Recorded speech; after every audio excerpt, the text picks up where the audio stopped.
So great, Christopher. It's wonderful to speak with you again. I wanted to have this opportunity to talk a little bit about the Alliance for Childhood.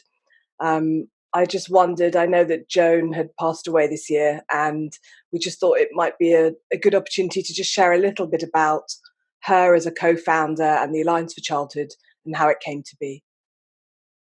Okay, yes. Yeah.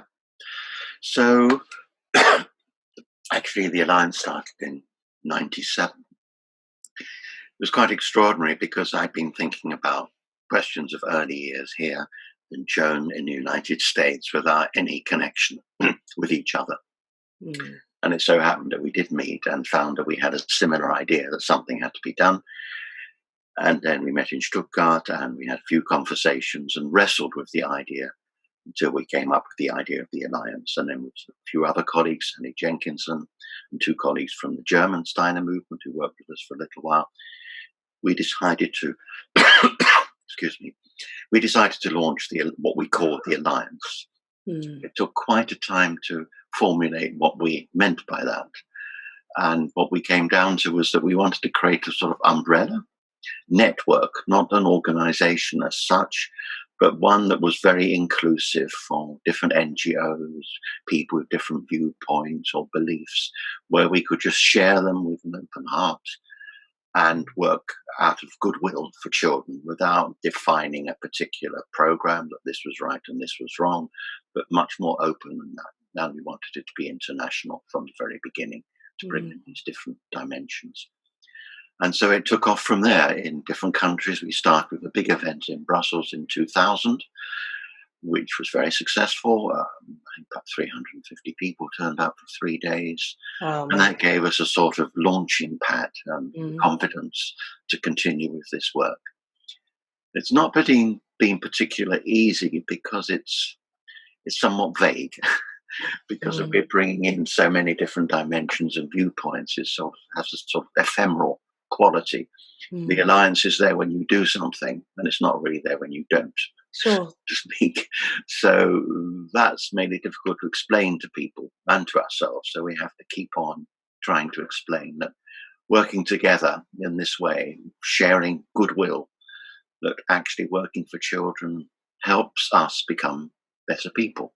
The children are our teachers in a way. Just concentrating on childhood helps us work with our better natures, and we can overcome many of the divisions of belief, philosophy, identity, all these questions that sort of haunt humanity. We can overcome them by focusing on the child.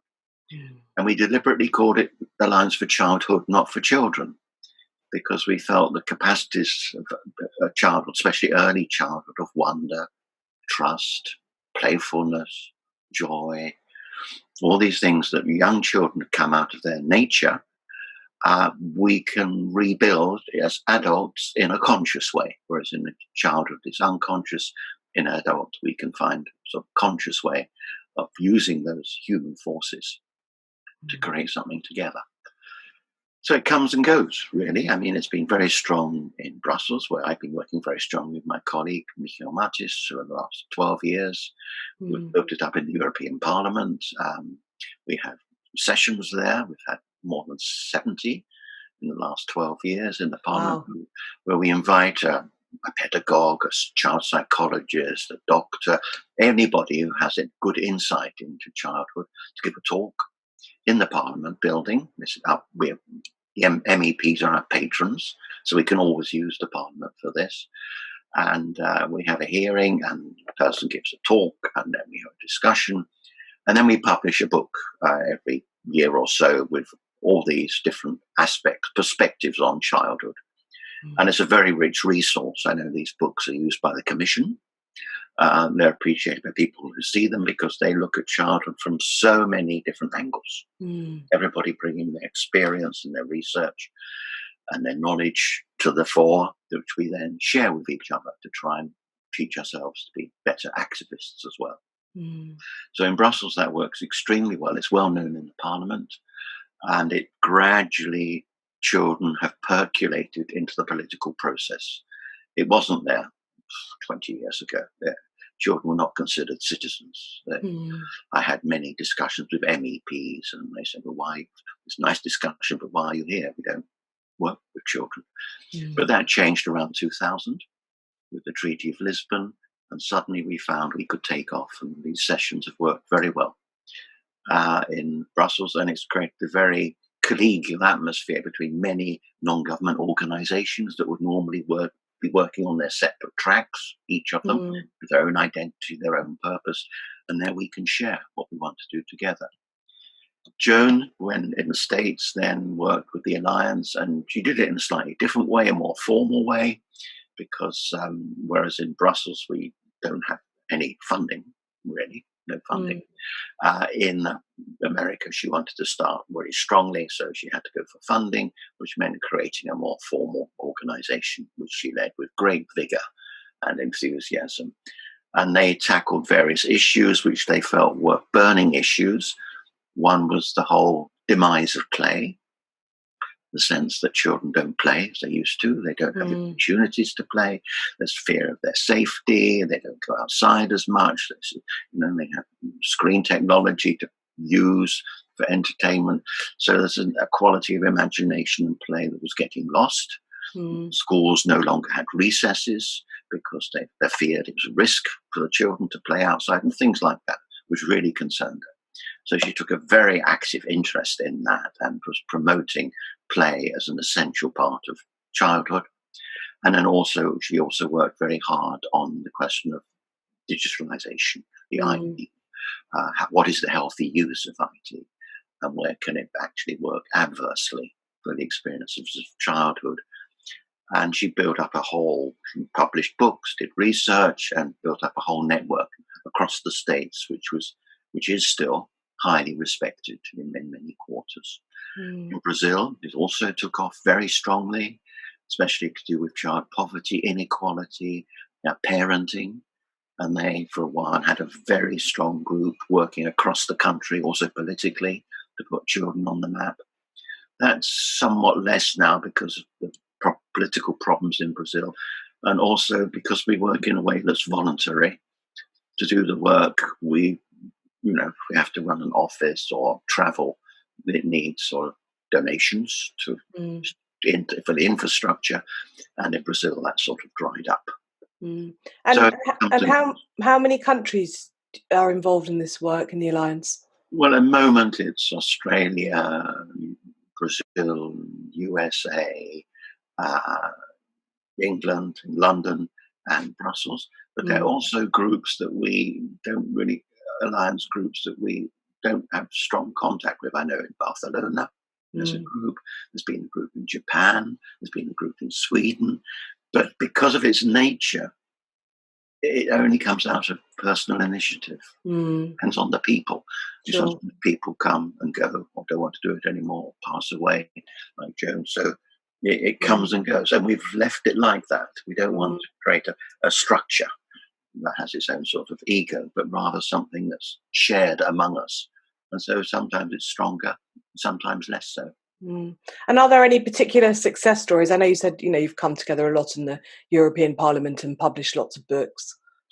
Yes, we've published 7 books Mm. on the hearings, all on the internet, on the Alliance for Childhood site, the European Network Group. It's all there. Everything we do is published, freely available. I know Mm. a lot of researchers use it. I know a colleague who used it in refugee camps in Kenya, but it's very difficult to measure the impact. Yes. So we were very delighted when a couple of months ago, a member of the European Parliament turned up at our session, and she told us not to stop. She said, "You don't probably see the influence you've had in this building, but you've had a great influence. Don't stop, Mm. because you've brought children in front of us as politicians in the Parliament. You've presented, even your posters on the wall have an impact." She said, "Keep going." Mm. And now we know there's a cross-party group of members of the European Parliament that meet regularly to consider issues of childhood and the effect of European legislation on children. Mm. Cross-party group, and that's very good. So it's raised an issue there. And also we work with other NGOs in Brussels, like Eurochild and Lifelong Learning and other ones, where children of prisoners, other sorts of groups where we can't claim just credit for ourselves. The Mm. credit is shared as activists. And what does the future look like for the Alliance? As I said, it depends on the people. Right, yes. Who comes towards us, who wants to take up this idea and develop it further. Mm. It obviously has to pass to a new generation. Mm. We're trying to cultivate that. People who are younger than us, the founders, Mm. trying to, they'll do it their own way. So who knows? Mm. Hope it will be creative and develop to fit the times it lives in. But Mm. it's not something we can really say establish Mm. ourselves. So It's if people, yes, alive. yeah. So if people did want to get involved or help or contribute or be part of the Alliance in some way, how would they do that? By connecting on the website, or joining if you're in London or can get to Brussels. People travel quite a distance, by the way, for these sessions in Brussels because Mm. they're so informative. The speakers are people very quite well known in their own native countries, but Mm. of course not outside very often. But they find they learn a lot from these discussions and presentations. So people come from quite a way to allow. We have about 5 times a year in Mm. Brussels. And they're free, of course, it's in the Parliament, joining whatever. Or if somebody's inspired by the ideas, they can start their own Alliance for Childhood.